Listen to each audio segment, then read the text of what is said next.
Welcome to Healthy versus Toxic, the podcast where licensed mental health professionals explore what makes a relationship healthy or unhealthy or even abusive, all from a scientifically informed perspective. Hello, this is Dr. Grande. Today's question asks, is there a way to be kind when rejecting someone? So this question is really specifically talking about someone who makes a romantic advance. And I've seen this question a number of times, and it almost always involves a situation where a man is asking a woman on a date, and the woman is rejecting the man. So I'm going to use that as the example here for this video. Also, I'm talking here about something that happens around the first sign of romantic interest. Again, when somebody asks somebody out on a date, potentially at the very beginning of a romantic relationship, not a rejection that could occur later on in a romantic relationship. For example, not the rejection that would happen when somebody wants to get a divorce. That's a whole different type of rejection. So here we're talking about this initial stage of romance. And even within this context, there are different types of romantic advances. On one side, you have the stranger asking somebody on the street for a date. And on the other side, you have the coworker who you've known for 10 years asking you out. Now, the question I'll try to answer here is really about what is the most kind, not necessarily what should be done. Many people would assume, of course, that those two objectives are accomplished with the same behavior, but I'm not sure that's actually true. But of course, there is a lot of overlap between what should be done and what is kind, just not 100% overlap. So whenever you have a rejection, of course, there's two sides to it. You have the person rejecting another person, and then you have that individual's perception, so how the person who's being rejected perceives that rejection.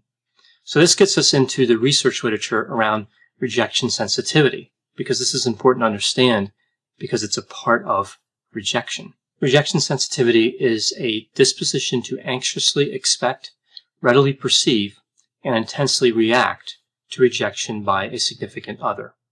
So people who have high rejection sensitivity are more likely to break up in romantic relationships.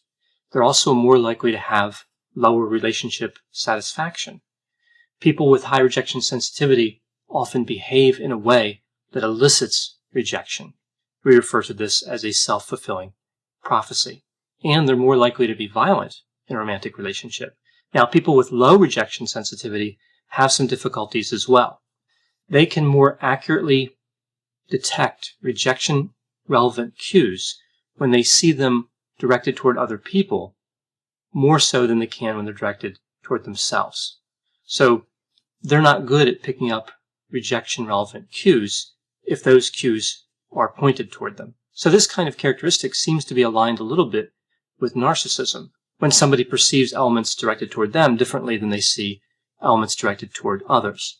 And what we see here is actually both high and low rejection sensitivity are connected to narcissism. High rejection sensitivity is connected to vulnerable narcissism, and low rejection sensitivity is connected to grandiose narcissism. Now, regardless of rejection sensitivity, rejections can be painful.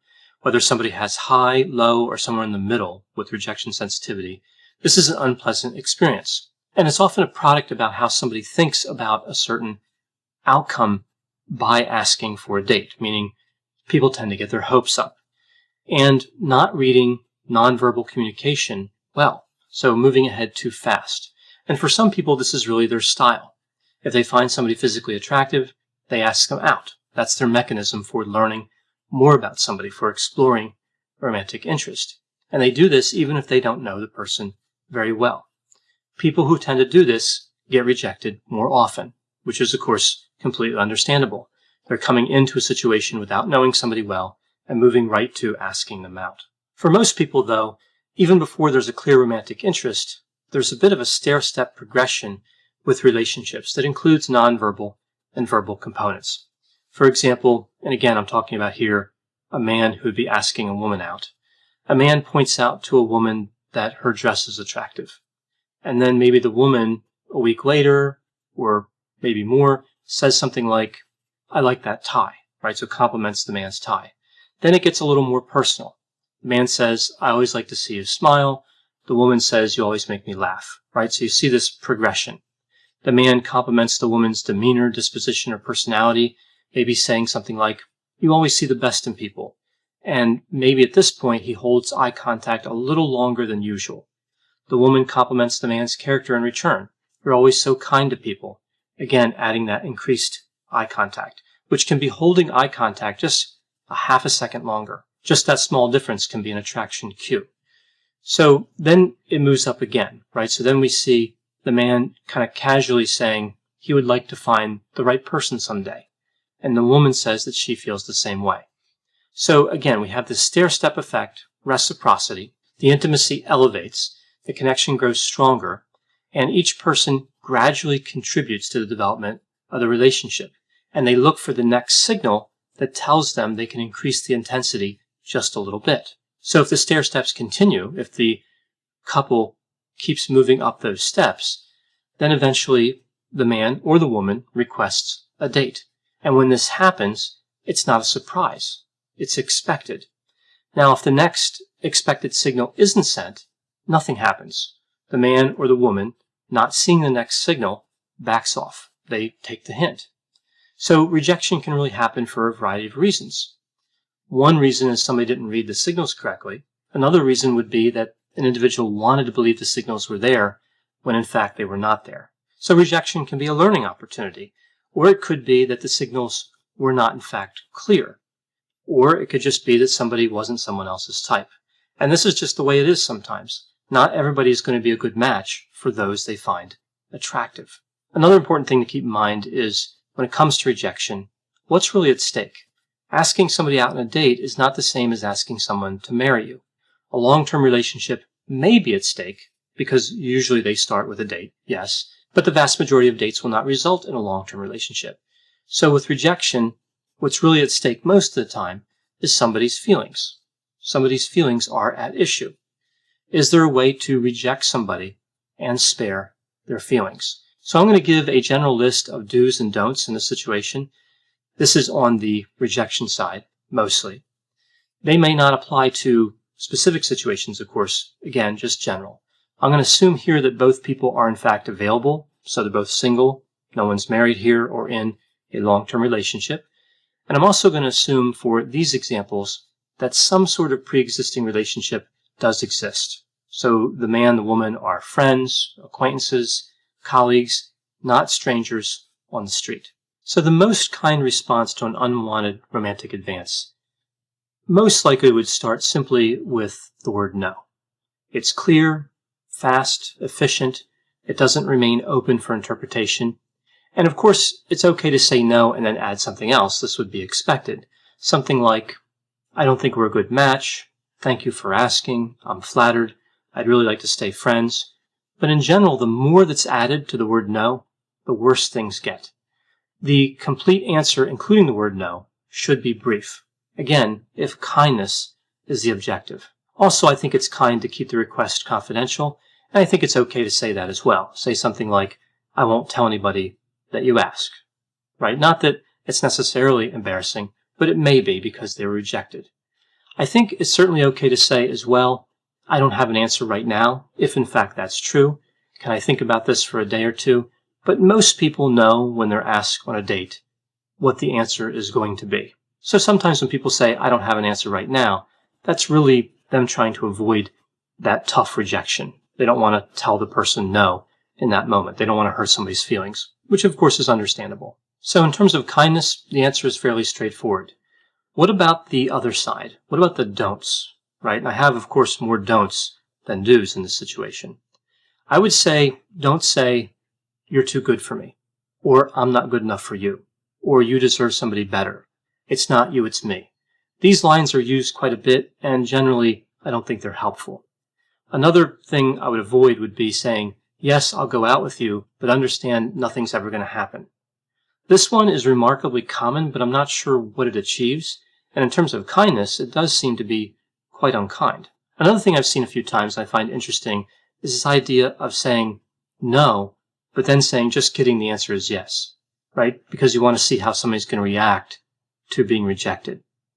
I don't think this is a good idea in terms of kindness, although oddly enough, in a perfect world, this is something you could say. And I'll talk a little bit more about this later.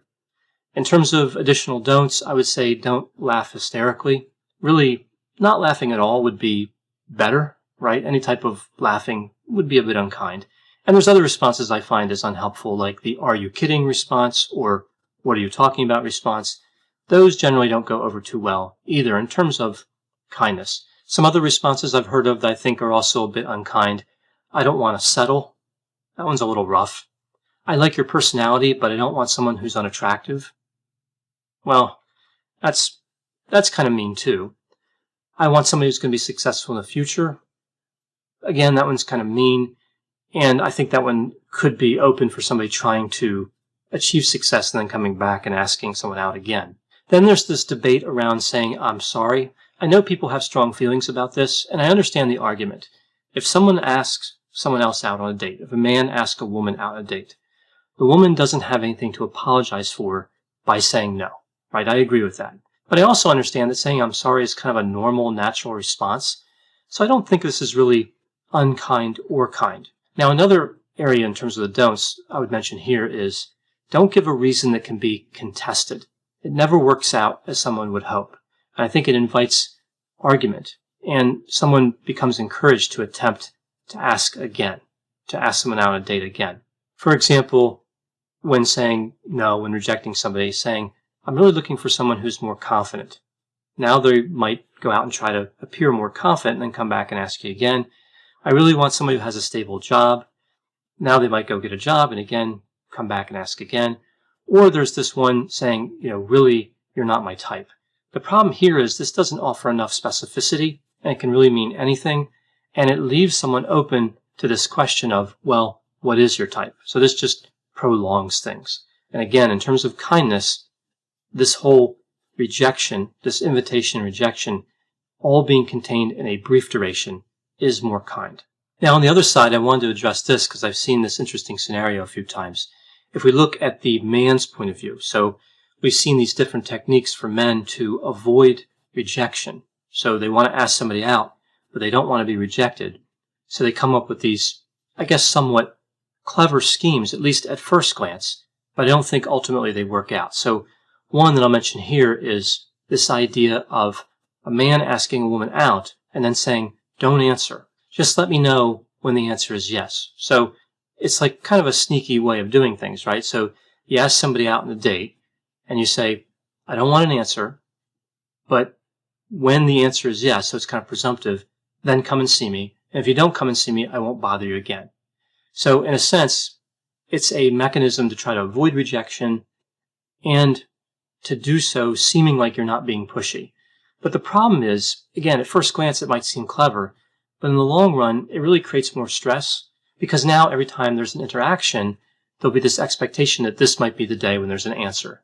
So again, it's really more stressful and kind of manipulative, right? It's just straightforward to go and ask somebody out and expect a yes or a no. There's nothing wrong with that.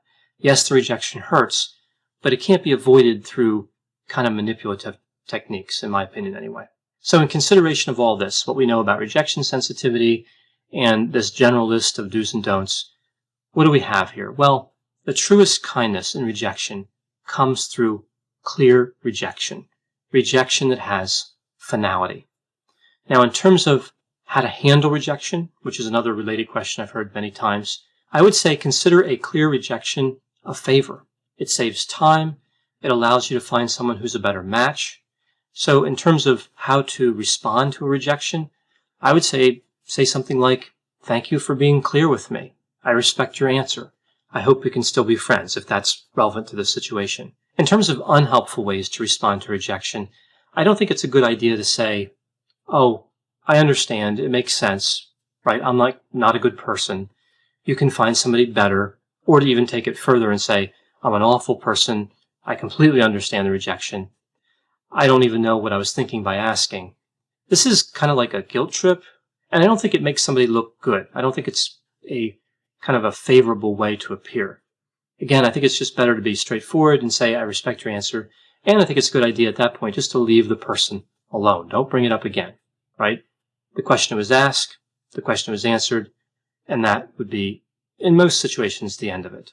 So I mentioned earlier about how people could say no, but then say they're just kidding and answer yes, and how, of course, we can't do this, but you can actually learn a lot about a person by how they accept rejection, right? So this is the irony here. Someone who accepts rejection well, but not too well, actually has the highest probability of being a good romantic partner. So knowing how somebody would respond to rejection would actually be very useful to know before making a decision of acceptance or rejection. But again, as I mentioned, that's in a perfect world, and unfortunately that isn't available. Thanks for listening. This has been a production of Ars Longa Media. The executive producer is Dr. Patrick Beeman. For more content, please visit our website at arslonga.media. To leave feedback or suggestions, send an email to info@arslonga.media. To find more content from Dr. Grande, including a link to his YouTube channel and his other Ars Longa podcasts, visit our website at arslonga.media. This podcast is intended for informational purposes only and should not be construed as medical or mental health advice. Ars Longa, Vita Brevis.